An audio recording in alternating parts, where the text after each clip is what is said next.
Are we ready to go? Yes, sir. All right. Just for clarification, real quick before we start, Coach V is in the house here. And so I'd like to go ahead and call to order the board meeting, our monthly meeting for March 15th, 2021. Before we get started, I'd like to go ahead and make a motion, I guess. I'll have to ask Mayor Bob, but is to amend the agenda to not have executive session since we will not have counsel to speak to us on the matters related to that point. So I think, Mr. Chairman, I think since you're just, and you couldn't go in executive session because your attorney's not there, I don't think you need an amendment simply to not go in executive session for that. okay. And you've announced that the attorney is not there. So I think that's sufficient. All right. So can I get a motion to adopt the agenda? Make a motion to adopt the agenda. Second. Roll call. Lapine, Yes. Lindsay,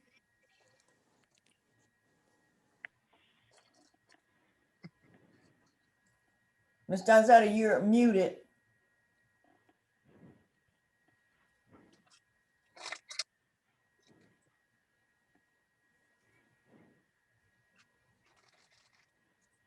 Yes.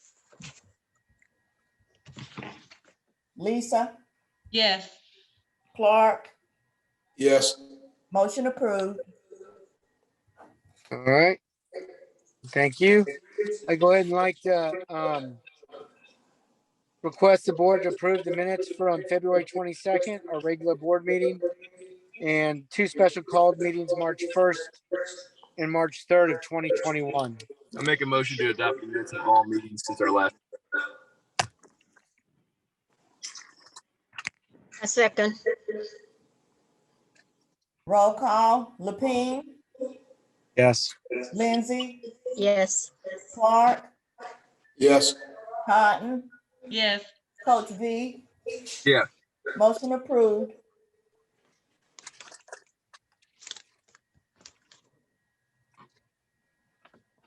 We have two signed up for public input, Chair Lapine.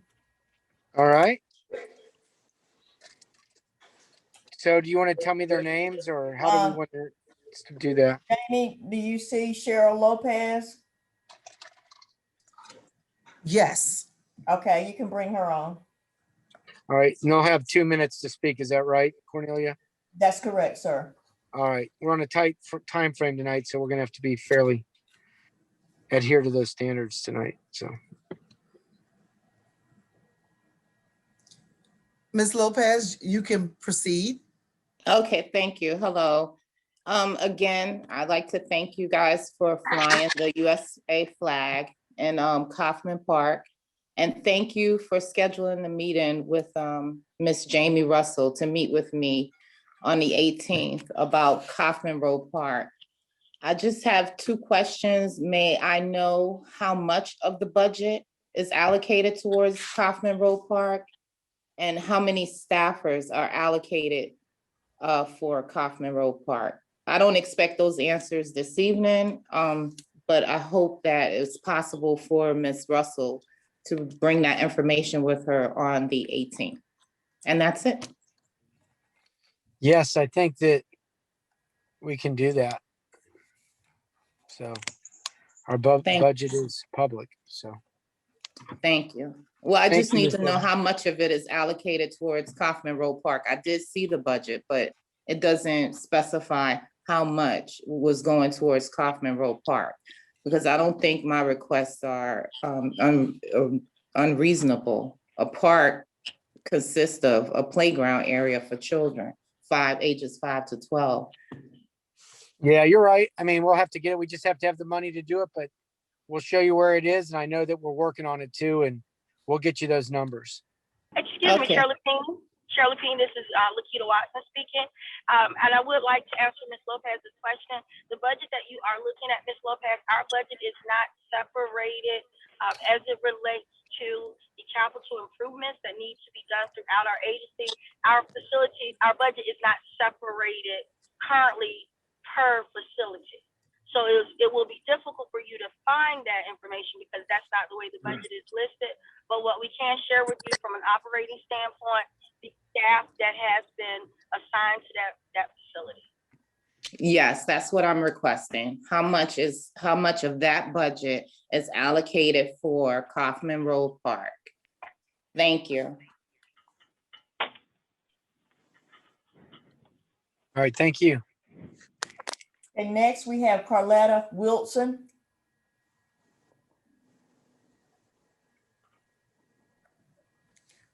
Ms. Wilson, can you unmute?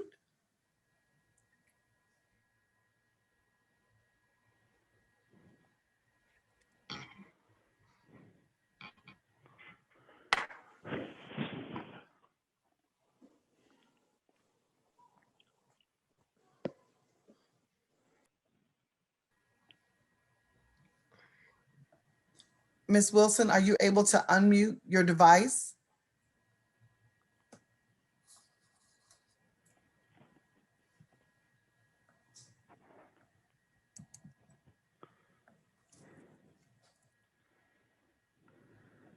What we can do is, Jamie, is move on to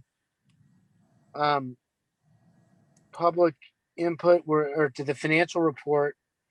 And I don't know if somebody in our back office can reach out to Miss Wilson and see if we can, ask a question for her or if she can figure out how to unmute or submit the technical issue.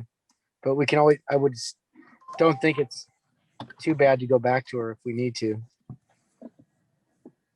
Okay. I would like, Yeah, okay, sorry.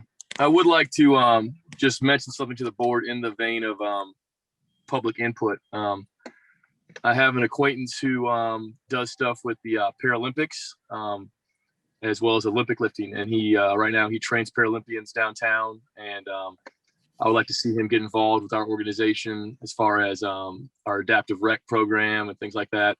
And I'm not saying like I would like us to be like done. I would like it to be explored.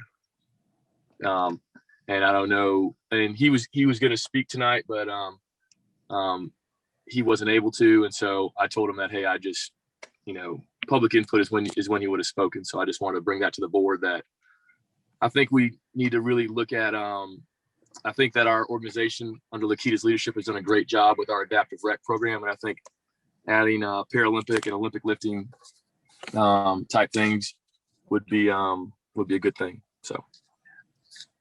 Coach All D, Chair Lapine. Yes. I spoke with Mr. Powell this morning. He mentioned that. And he's going to be on the April agenda. Yes, Okay. ma'am. All right. Thank you. All right. All right. Jamie, Yes, sir. let's just move on. Miss Wilson could not get on. Is that correct? Yes, I have Felicia calling in the All right. background as well. Let's see if we can bring her back on after financial report or get a question for her and ask it, on our open forum here. But let's move on to the financial report.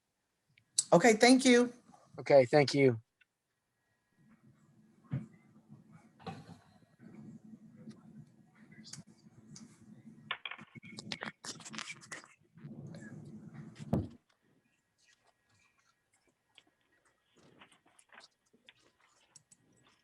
Good afternoon, Commissioners. I will be providing a financial update for the 8-month period ending February 28, 2021 this evening. For the general fund, the total revenue for this period is approximately $13.6 million. And that is an approximate reduction of 8% when compared to last fiscal year. What we're seeing for this period, continuing with the previous trend, our program revenues are approximately decreased by about 78%. In addition, we are also starting to realize decreased administrative revenues Our administrative revenues are down by approximately 3% when compared to this time period last year. And the main reason for this decrease is lower property tax revenues.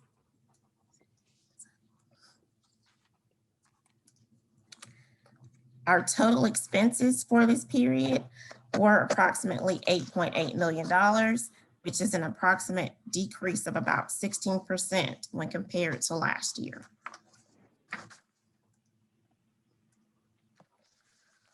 On this slide, you are presented with details on the major categories of decreased program revenues.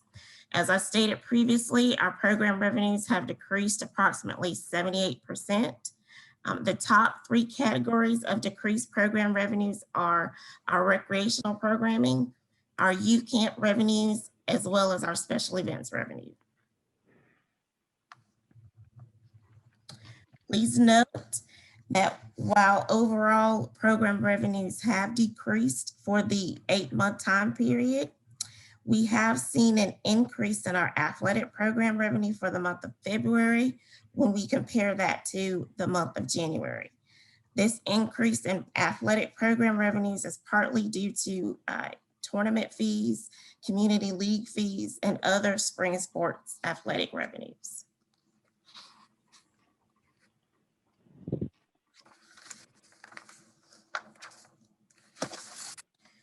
The slide on your screen here presents the major categories of decreased expenses for the time period.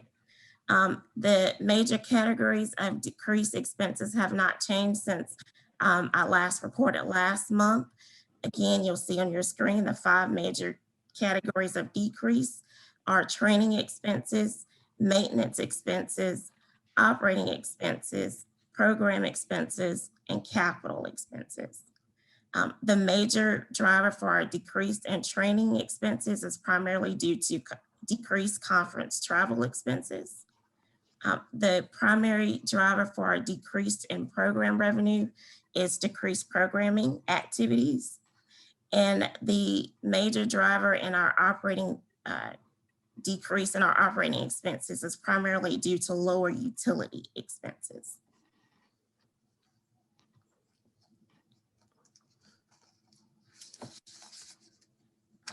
Are there any questions on the general fund revenues or expenses?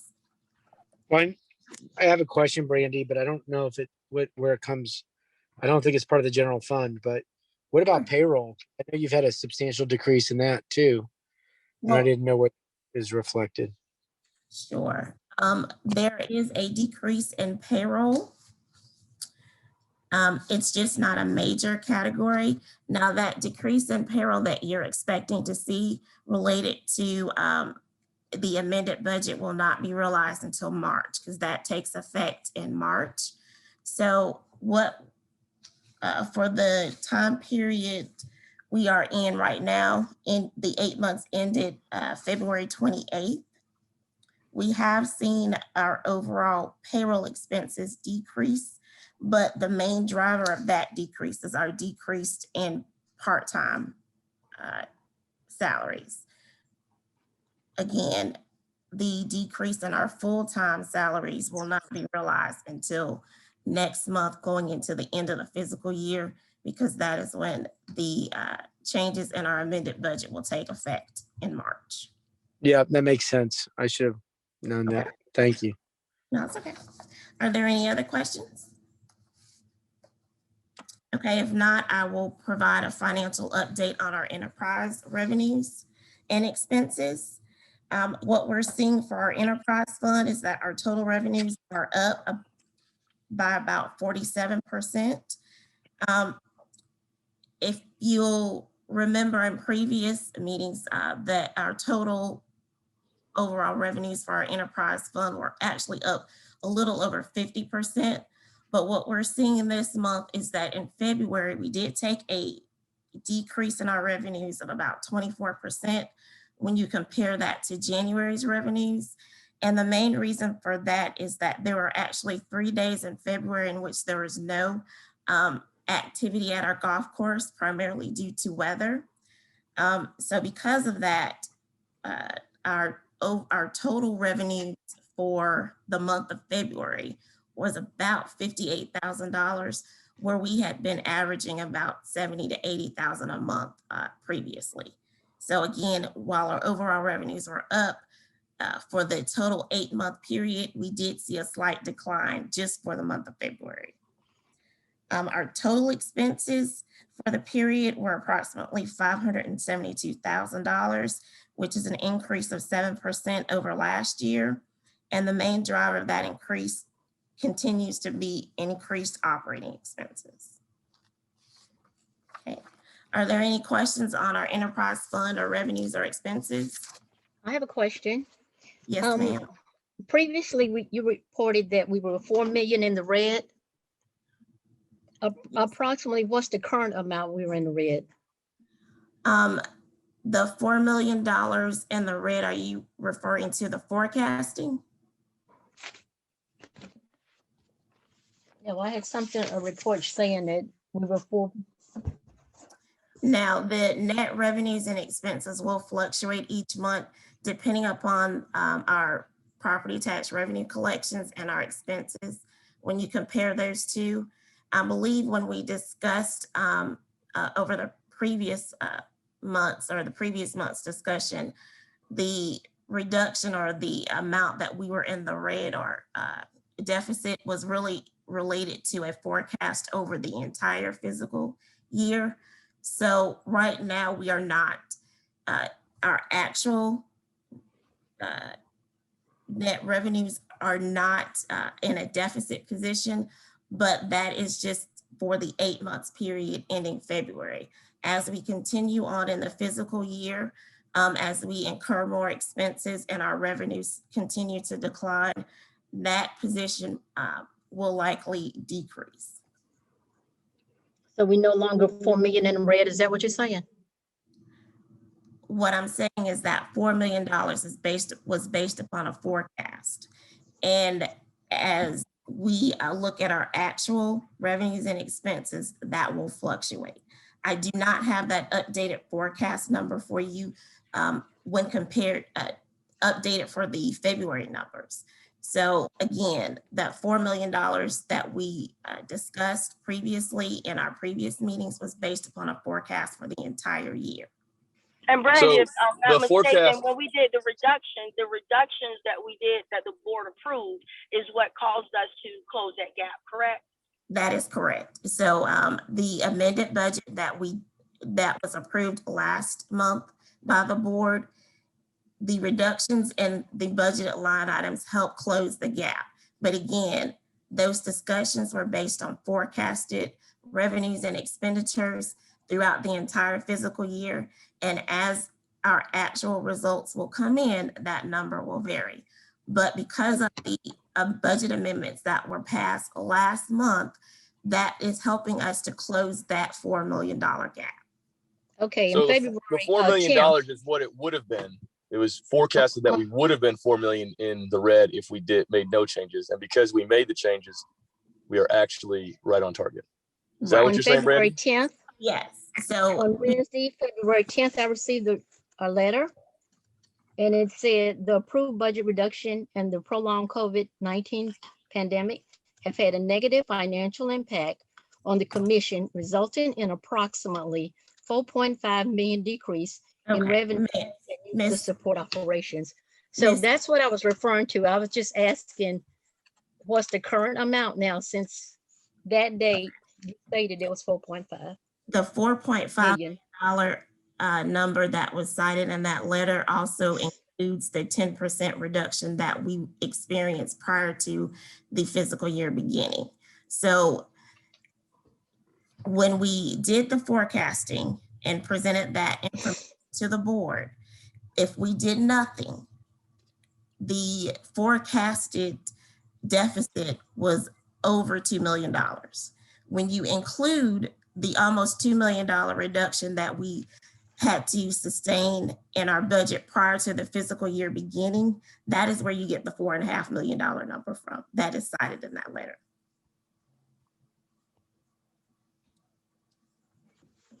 You can move on. Thank you for that clarification. Yes.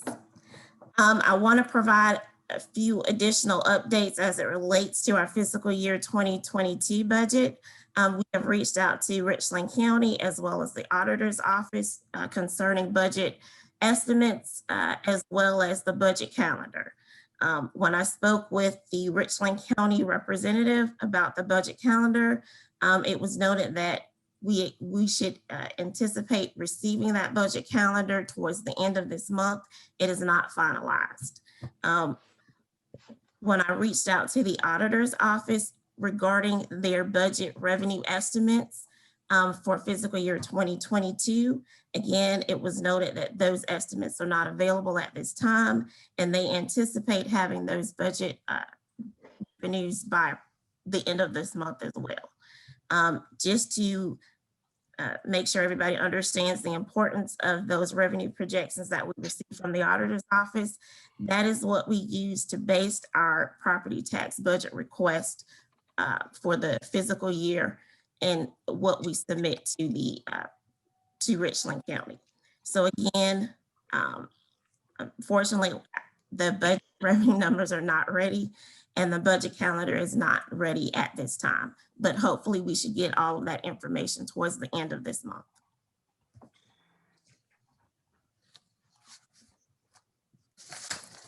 Are there any additional questions? Thank you, Brandon. No problem. If not, that concludes my report. Thank you, Brandy. So we can bring back Miss Wilson from public input real quick. I know it's a little bit out of the ordinary on the agenda, but we wanted to, with technology and COVID, I wanted to give her a chance to speak. And it sounded like she was back on, according to Mrs. Russell. Ms. Wilson, can you unmute your phone?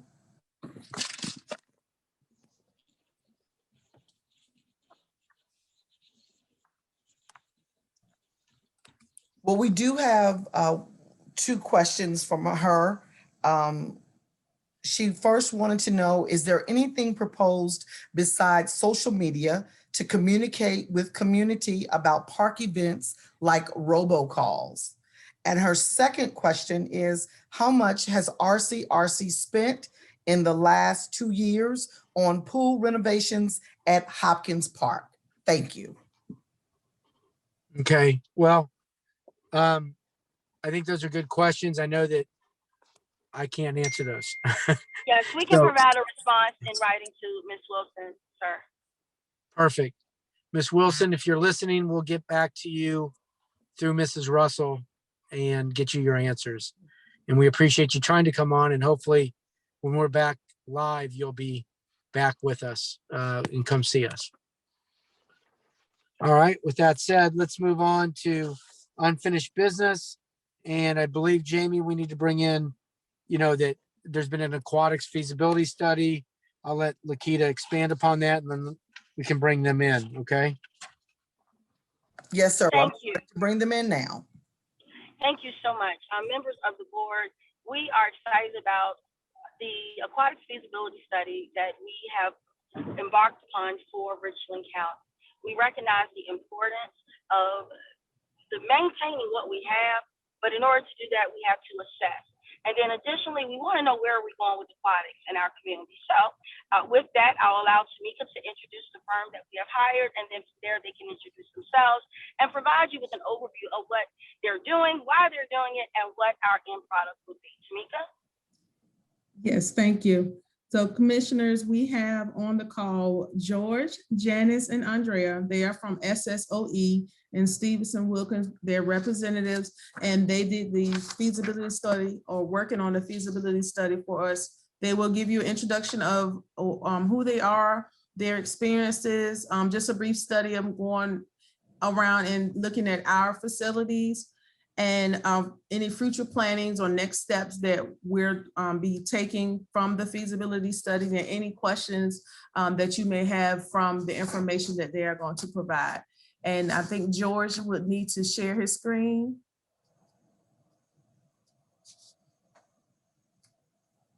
Yeah, and is it, can you see it? I just shared it. Yes. Okay. Can you hear me? This is Janice Wachibi. Yes, Janice. Great. Tamika, thank you very much. We were just thrilled to be asked to come and work with y'all on this project. And our charge was to take a look at your 4 projects that you have across the county that are pool projects. And let me introduce our team. The first is Stevenson Wilkinson SSOE. We are a very large company now. We're headquartered in Atlanta and Columbia with the rest of our people up north. And we have a couple of, Adrienne McGillis is with us today. She participated in the review, as did Wes Brown for mechanical and plumbing, and Robin Trenter for electrical. And we got out and reviewed some of your buildings and took a look at all 4 parks, Trenton being the most used, Eastover and St. Andrews being almost identical, and Hopkins Park being the last in terms of usage.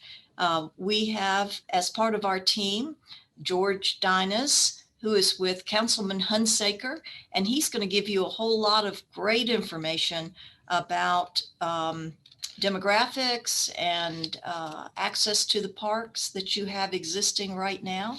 So I'm going to let George take it away.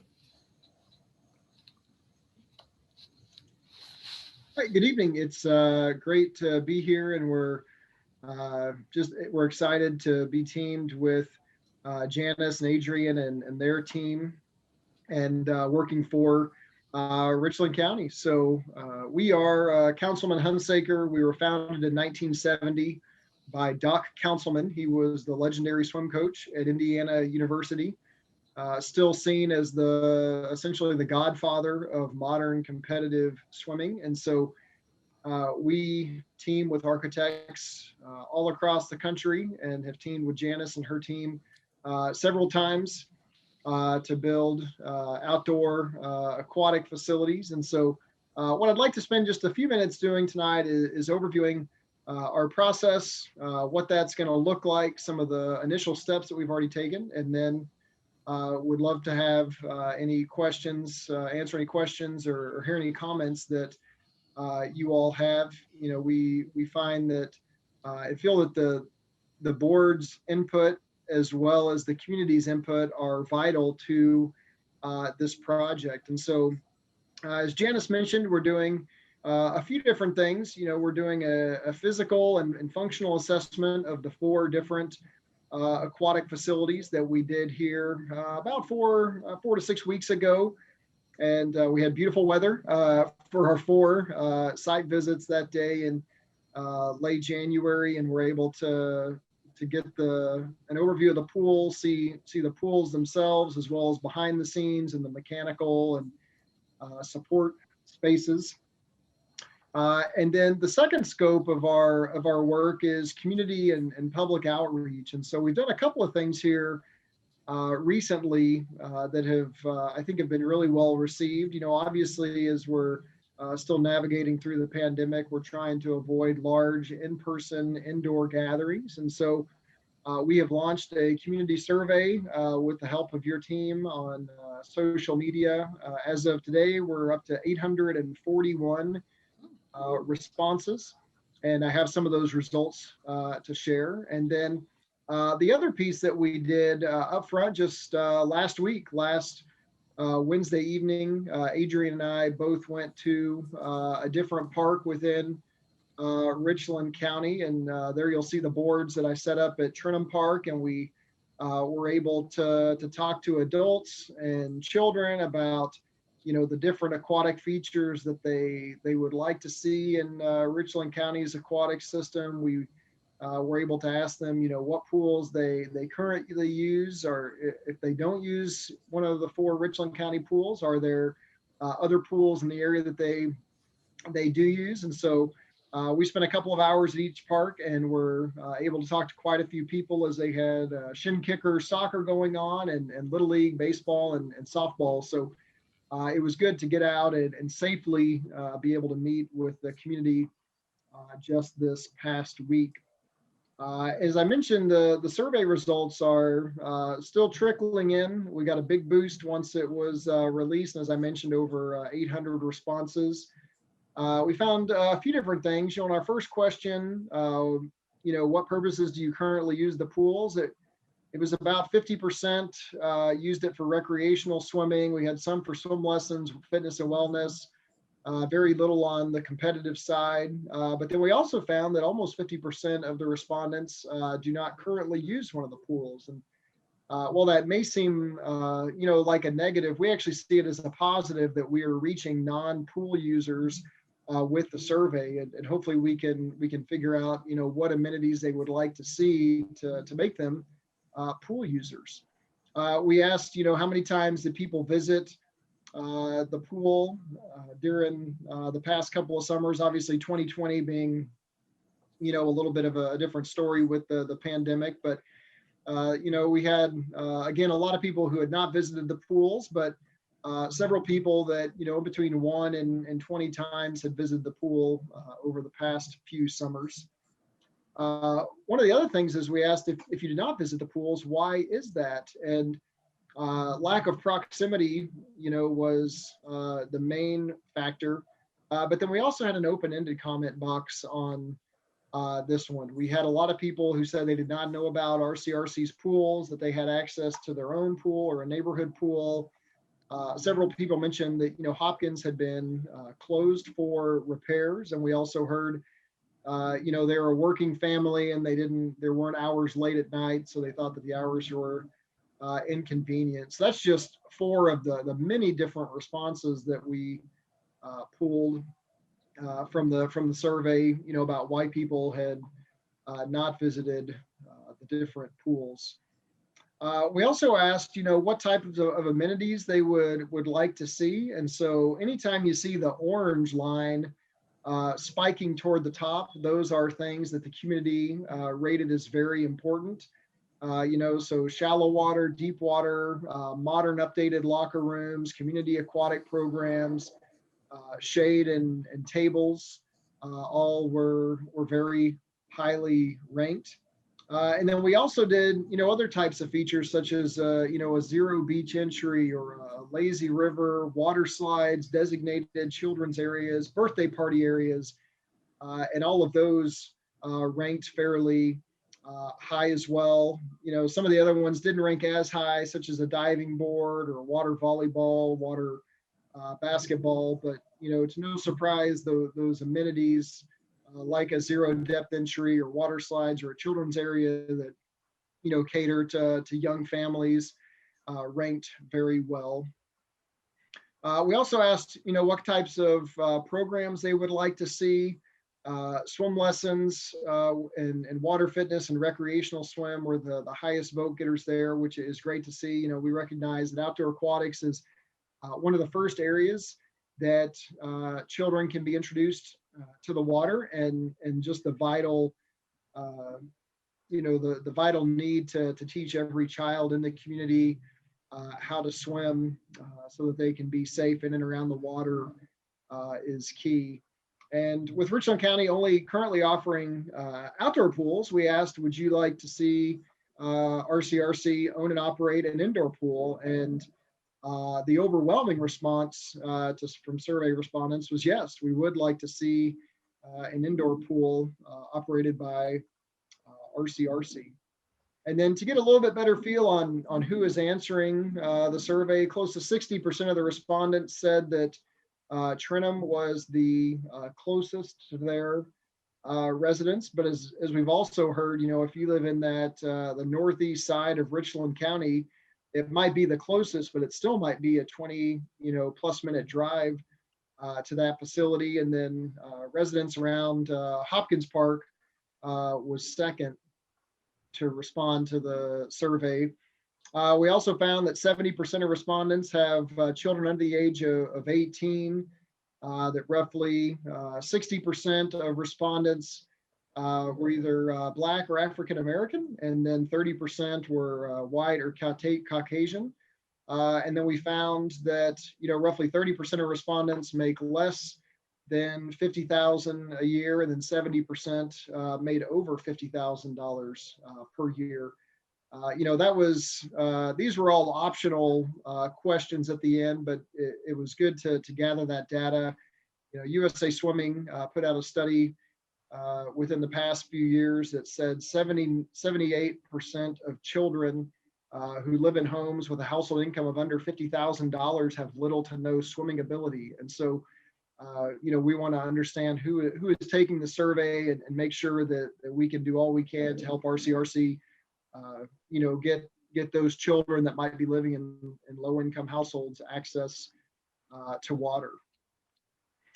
So coupling the survey results, the community outreach with our market analysis, we've began to identify, not only where your existing pools are, so that's these 4 green dots, but we've also looked at, the plethora of indoor and outdoor facilities that are throughout Richland County. So, as well as your existing parks that do not have a pool. And so part of our, what we are tasked with is to find that right-sized matrix of the number, size, and location of indoor and outdoor pools in and across Richland County. And then we will tie that in with a business plan. We'll look at several different options from your existing facilities to renovated or replaced facilities, or possibly even new facilities. And we'll look at, what will that do to the annual expenses to operate those facilities, but then also what type of revenue could be generated from those facilities. And so with that, we'll tie in not only, revenue from admissions, but also swim lessons, water fitness, maybe it's competitive swimming.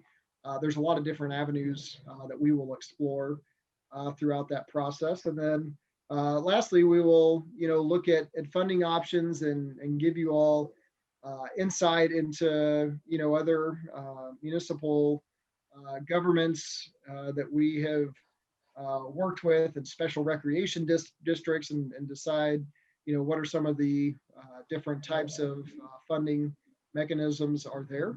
And lastly, we will tie that into a final report. So we're looking at a schedule that will hopefully get us a draft, completion by the 1st of June. And so about 2.5 months from now. As I mentioned, we kicked it off back at the end of January, and I feel like we're progressing nicely. And so we're going to try to, hold on to this schedule as best we can with some minor tweaks along the way. And so with that, that's a quick overview into what we've been doing for the past, 4 to 6 weeks, and what we'll be doing for the next 8 to 12 weeks. And Janice, Adrian, and I would love to answer any questions that you may have at this time.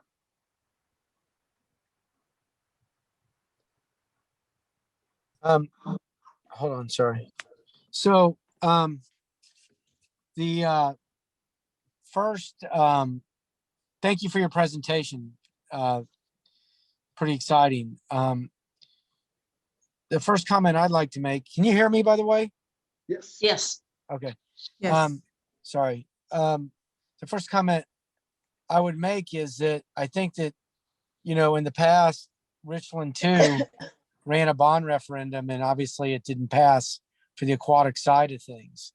So, I noticed that once we started the survey that I got a call from a top 3 person over at the Richland 2 school district asking about what we were thinking and what we were doing.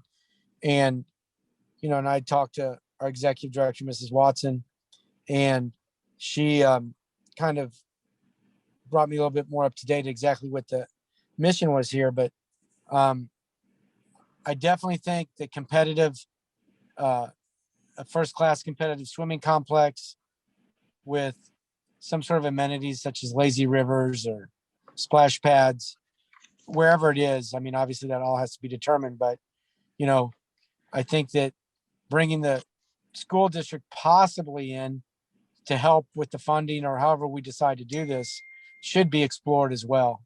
So That's my only comment there, or both school districts for that matter, Richland 1 and 2. But, and if I'm off base with those comments, please let me know. Okay, thank you. Thank Yeah, you, and that's Mr. part of Chairman. I our did have a process. conversation. Say that again.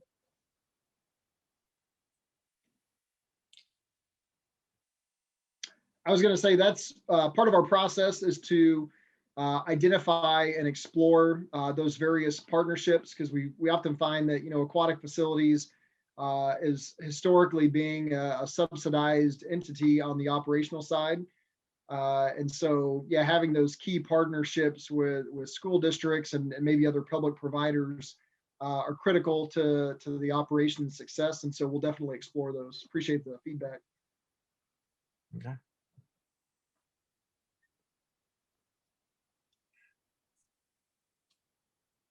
All right. Thank you very much. Any other questions? Mr. Chairman, this is Lakita. I just wanted to share with you that we have started some dialogue with Richland 2, and we're looking forward to continuing that through this process, and we'll bring you updates as we identify if there are any opportunities for partnership. All right. Thank you very much, Ms. Watson. With that, thank you for your presentation. Thank you. Sure thing. Yeah, really appreciate it. Look forward to seeing y'all, hopefully face to face, coming up here in the next several months. And look forward to seeing the rest of your report as time goes on here. Thank you so much. Thank you. All right. So we'll move into new business.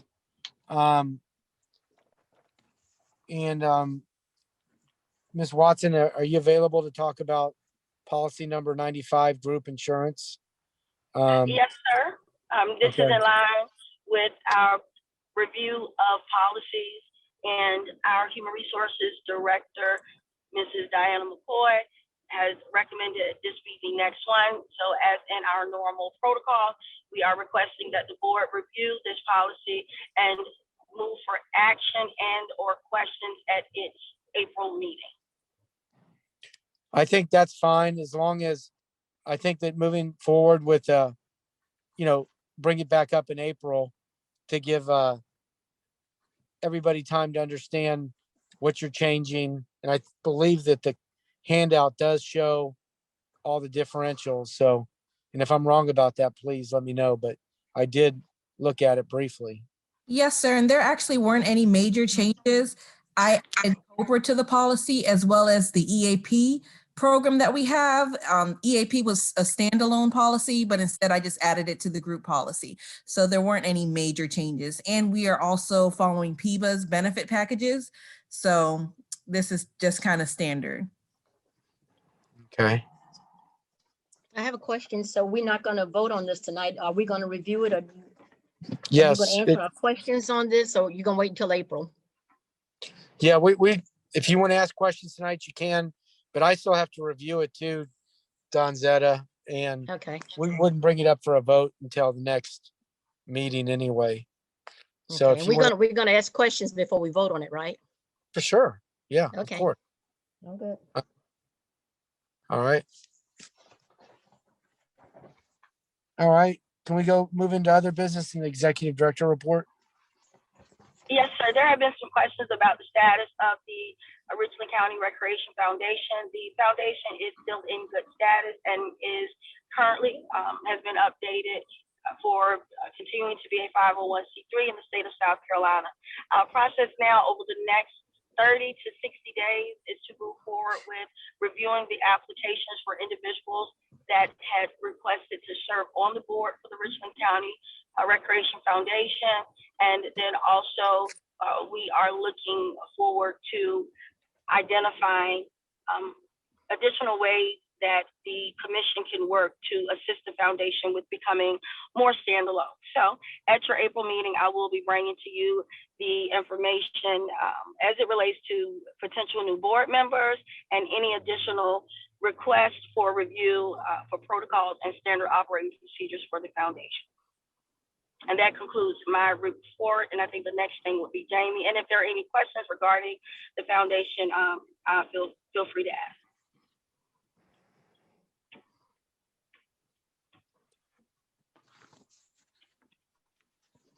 I have a question on Starlight Park, but I guess I'll ask that another time. I discussed it with with Rob, the chairman.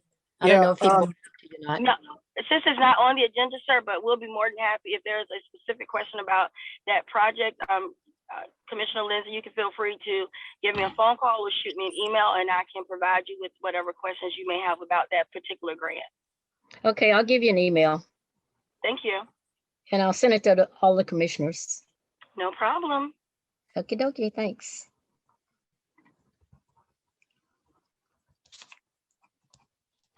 Okay, Jamie. Yes, good afternoon, Mr. Commissioner, and to the Mr. Chair, and to the rest of the commissioners. Of course, it is my job to share with you some of the good news that's on here at RCRC these past few weeks. And so we are excited about all of the good things that are going on at RCRC. And I think you should be able to see my screen. I can't see it. Can't see it? Not yet. Right now it says. It's not up yet. Looks like it's trying to load, but it's not loaded. Thank you. Oh, okay.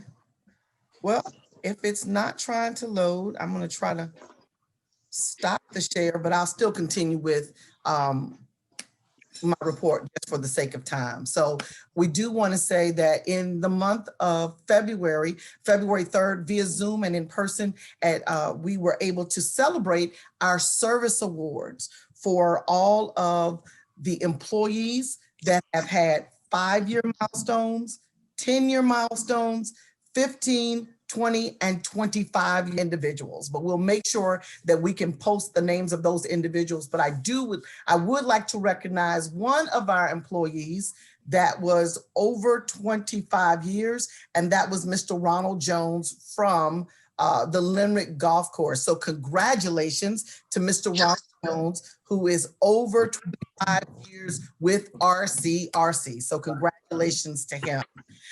As well as we have continued our aquatics feasibility study, and we continue to want people to continue to be a part of that study. As reported earlier, we have 844 people that have participated. So of course, we want the public to continue to be a part of that feasibility study.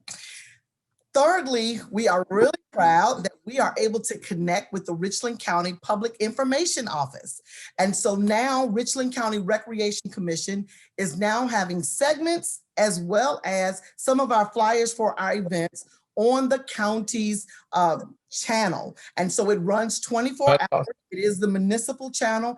And, you know, we thought about it. We're serving the same citizens and we're providing services. So we've made that connection with the Public Information Office. So we are very, very excited about that, so that we will be able to share our services, as well as some segments that will highlight a lot of the partnerships that we have engaged upon. So we're really excited about that. Also, this past week on Thursday, if you were watching WLTX, you would have seen a couple of people that you know. Our executive director was being featured there for her start here in Richland County, as well as Commissioner Clark, who helped us with that interview. And so thank you to both of them for a phenomenal interview, highlighting the great work that is being done here under the leadership of our executive director. So we're very, very happy about that. And I apologize that the presentation wasn't working today, but we're still excited about that. And we do have two upcoming, well, actually we had one this weekend that I want to highlight.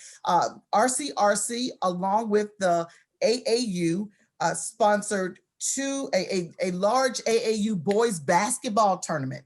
There were over 60 teams in our 5 sites, and they were from 8 states. So we were able to successfully sanitize between each of our games. Our staff worked seamlessly together from department to division, from property management to community relations. Everybody did a phenomenal job, as well as the AAU staff were commending our staff for doing a phenomenal job with taking care of the COVID precautions to make sure everyone was safe. The teams were socially distanced.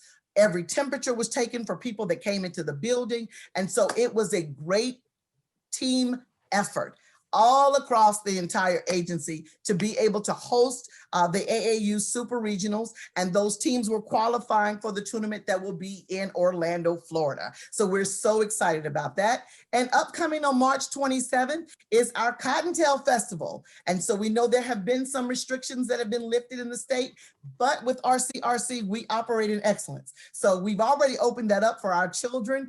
We have stagnant egg hunts so that we can keep the children minimized on each field. But can I tell you, we were only open for 3 days and we're already full and on a waiting list. So we're really excited, which tells us that the people are ready to come and take a part of recreation. And then we also have, starting tomorrow, our St. Patrick's Day drive-through. The drive-throughs have been phenomenal, and our seniors normally take a trip for St. Patrick's Day. And so our staff came up with the idea to have a St. Patrick's Day drive-through. So that's going to be at 3 of our sites on tomorrow. And so we're starting tomorrow, and we're really excited about that, as well as our partners and sponsorships with Healthy Blue, which are they're both making contributions towards that effort. So we're really thankful for those businesses that have reached out and partnered with us so that we can continue to provide those services. So that's the end of my report for tonight.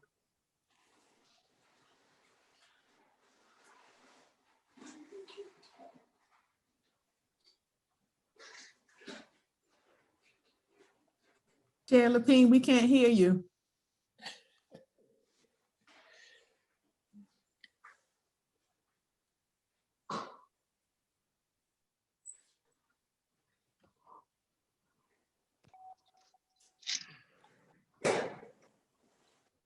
You hear me now?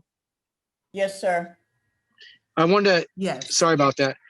I wanted to compliment the entire staff because I didn't read, when you, Jamie, you said how many people were involved. It's tremendous, but I heard from certain individuals how successful the AAU tournament was. And, that's pretty exciting. And I know Matt Chrisman was very thrilled. So I wanted to really give them a attaboy and, attagirl, whatever, just tell everybody what a great job that they did. So I'm very happy about that. So thank you. And with that, I think we're done, huh? Yes, sir. We'll just need a motion for adjournment. I'd like to make a motion for adjournment. We need I a motion second. from another person, sir. I'll make a motion for adjournment. Second. Okay, roll call. Lapine, Yes. Lindsay, Yes. Cotton, Yes. Clark, Yes, ma'am. Coach V. Yeah. Motion approved. Thank y'all. Thank you.